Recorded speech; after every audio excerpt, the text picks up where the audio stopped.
नमस्कार दोस्तों। आज जो मैं आप लोगों को कहानी सुनाने जा रहा हूँ, इसे सुनकर आपका पूरा दिल दहल जाएगा, आपकी रोंगटे खड़े हो जाएंगे। तो चलिए कहानी को शुरू करते हैं। राउंड अप हॉरर में आप सभी का स्वागत है। बढ़ते हैं कहानी की तरफ। तो अब तक हमने सुना कि कैसे सभी दोस्त अपनी नानी के वहाँ घूमने के लिए जाते हैं। वहाँ पर जाने के बाद सभी लोग हवेली के अंदर घुस जाते हैं। सभी लोग नहा धोकर खा पी कर रेडी हो जाते हैं। लेकिन तभी उनके नाना कहते हैं, कोई भी रात के समय बाहर नहीं जाएगा और खिड़कियों पे कितनी भी आवाज़ें आए, लेकिन कोई भी आवाज़ से दरवाज़ा नहीं खोलेगा, चाहे कुछ भी हो जाए। ये सब देखने के बाद सभी लोग बहुत ही ज़्यादा डर जाते हैं। आधी रात को उन लोगों के साथ बहुत सारी घटनाएं घटती हैं। अब आगे सुनते हैं क्या होता है उन लोगों के साथ। हम सुबह नाश्ता के बाद घूमने निकले। विजया ने हमें खेत दिखाए और कई किले भी दिखाए। बाद में हमारी गाड़ी उस खंडहर के पास गुजर रही थी, तो हमने गाड़ी रुकवा दी और ड्राइवर को वापस भेज दिया और मना कर दिया था कि किसी को ना बताए। हम सब धीरे धीरे पहाड़ी पर चढ़ने लगे। लगता था जैसे हम मौत के मुंह में जा रहे हो। हम सब ऊपर पहुंचे तो वहां एक मकान जो पूरी तरह से खंडहर हो चुका था, क्योंकि पहाड़ी इलाका था, इसलिए वो बड़े बड़े पत्थरों का काटकर बनाया गया मकान था। बिल्कुल शांत वातावरण, कोई शोर नहीं, चारों तरफ सन्नाटा। हम अंदर दाखिल हो गए तो अंदर सारा सामान बिखरा पड़ा था। ऐसा लगता था जैसे कि यहाँ कोई परिवार रहता होगा। हम और अंदर की तरफ गए तो वहाँ एक कमरा दिखाई दिया। वहाँ पीतल के बर्तन पड़े थे, शायद यह रसोई था। धीरे धीरे हम आगे बढ़ते रहे। तभी हमारी नज़र सामने के कमरे पे पड़ी तो वहाँ हमने देखा कि नीचे कोई ज़मीन पर लेटा हुआ था और उसके ऊपर एक कपड़ा था। हमने आवाज़ लगाई, कोई है? पर कोई नहीं बोला। हम कमरे में दाखिल हुए और वो चादर हटाई तो जैसे जोर का धक्का लगा। हम वहां से सीधा भाग खड़े हुए। हवेली जोर से हिलने लगी। साथ वातावरण रुख बदल गया। हवा जोर जोर से चिल्लाने लगी। दरवाजे जोर जोर से बजने लगे। हम बाहर की तरफ भागने लगे। बाहर एक कुआं था जो कि सूख चुका था। हम उसके पीछे छुप गए।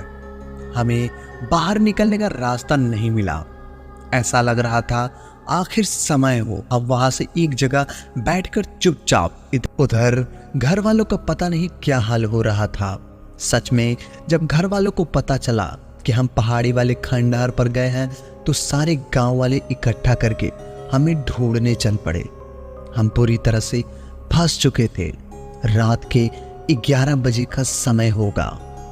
तभी जोर से किसी के बोलने की आवाजें आई और किसी के पैरों के चलने की आवाज। वो आवाज हमारी तरफ बढ़ रही थी।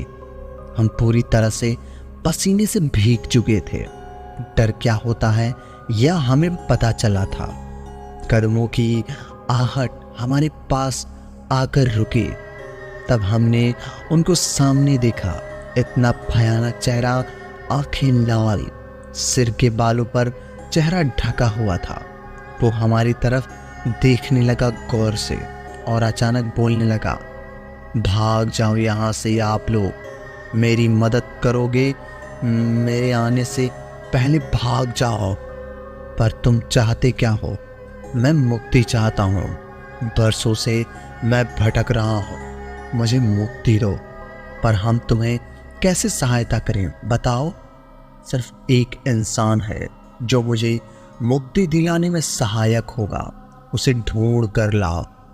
वो है मेरे दोस्तों का राम प्रसाद। यह कहकर वो नीचे गांव की तरफ चला गया। हम सुबह होने का इंतजार करने लगे। सुबह होते ही हम वहां से निकलने में कामयाब हो गए। जैसे तैसे गांव पहुंचे, सारी बात बताई, पर राम प्रसाद कहाँ है इस वक्त किसी को नहीं पता। उसके घर वालों को कहीं दूर चले गए थे, दूसरे गांव। बस अब राम प्रसाद को ढूंढ निकालने में उसका क्या संबंध था, उस दानव को यही वही बताएगा। राम प्रसाद का पता किया तो पता चला कि वो आज से कई साल पहले दूसरे गांव में अपने परिवार सहित चला गया था। यह भी पता चला कि वो पहाड़ी वाले दानव को पक्का दोस्त था। उसकी मौत के बाद वो भी वहां से चला गया। क्यों यह नहीं पता। हम लोग उसको ढूंढते ढूंढते वहां पहुंच गए, यहाँ वो रहता था। वहां पहुंचकर पता चला कि वो इस दुनिया को छोड़कर जा चुका था कई बरसों पहले। हम उसके घर पहुंचे तो वहां एक छोटे बेटे पोते मुलाकात हुई। कहिए क्यों आए हैं यहाँ पर, किससे मिलना है आपको? तब हमने सारी बात बताई। उसके बेटे ने कि मेरे पिता को अक्सर ही दानव का नाम लेते थे। तब मैं छोटा था, मेरे पिताजी पंडित थे। मेरे पिताजी उनके दोस्त जयराम जी इकट्ठे शिक्षा प्राप्त की थी। मैं अक्सर उनसे पूछता था कि पिताजी आप किस बात के इतना परेशान रहते हैं, पर उन्होंने कभी किसी को नहीं बताया। एक बार जब मेरे पिताजी को पता चला कि उनका आखिरी वक्त आ गया है, तब उन्होंने मुझे एक राज बताया था। वो दोनों जिगरी दोस्त थे। मेरे पिताजी वैद्य की शिक्षा हासिल की थी। रामपुर पुश्तैनी अमीर था, उसके पास पैसे की कोई कमी नहीं। मेरे पिताजी रोज शाम को उनके घर जाया करते थे। एक बार जयराम को जहरीले सांप ने काट लिया। उसकी पत्नी मेरे पिताजी को लेने गांव आ गई। मेरे पिताजी उस दिन घर पर नहीं थे, वो दूसरे गांव गए थे। जयराम जी की हालत गंभीर होती जा रही थी। जब तक उसकी दूसरे वैद्य को लेकर पहुंची, जयराम जी की मौत हो चुकी थी। उसकी पत्नी गांव वालों से इकट्ठा करके चली गई। तभी पीछे से मेरे पिताजी आ गए। उन्होंने देखा कि दरवाज़ा बाहर से बंद था। मेरे पिताजी बाहर से आवाज़ लगाई कि घर पर कोई है। तभी अंदर से आवाज़ आई कि मैं घर पर हूँ, आ जाओ अंदर। वह दरवाज़ा को खोलकर अंदर दाखिल हो गया। उसने अंदर देखा कि जयराम नीचे ज़मीन पर लेटा हुआ था। अरे क्या हुआ, तुम नीचे क्यों लेटा हुआ है?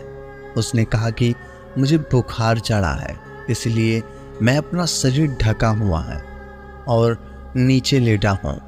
मेरे पिताजी को भूख लगी थी और उन्होंने कुछ खाने को मांगा। जयराम ने कहा कि खिचड़ी बनाई है तो खुद डालकर खा ले। तभी भाभी घर पर नहीं है, वो गांव गई है। ठीक है, मैं खुद डाल लेता हूँ। वो खिचड़ी डालकर ले आए। दही खा पूछने लगे। दही ऊपर छन्नी में लटकाया है, खुद ले ले यार।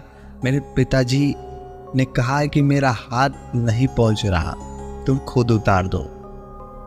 जयराम जी जैसे ही अपना हाथ ऊपर किया, उसका हाथ लंबा हो गया।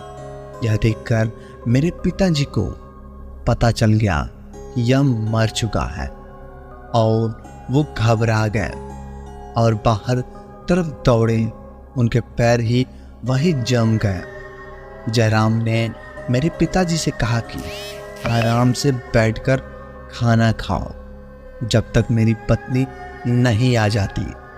मेरे पिताजी डर के मारे मुंह से निवाला अंदर ना जाए तो आखिर उनके साथ वो क्या करेगा?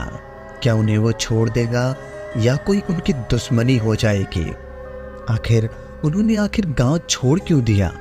क्या उन दोनों के बीच कुछ ऐसा हुआ था जिसे जानकर हमारी रोंगटे खड़े हो जाएंगे? तो चलिए मिलते हैं अगले भाग में। तब तक के लिए धन्यवाद। अगर कहानी पसंद आई हो तो वीडियो को लाइक और चैनल को सब्सक्राइब कर दो ताकि हमारी आने वाली कहानियाँ सबसे पहले आप तक पहुँचे। धन्यवाद।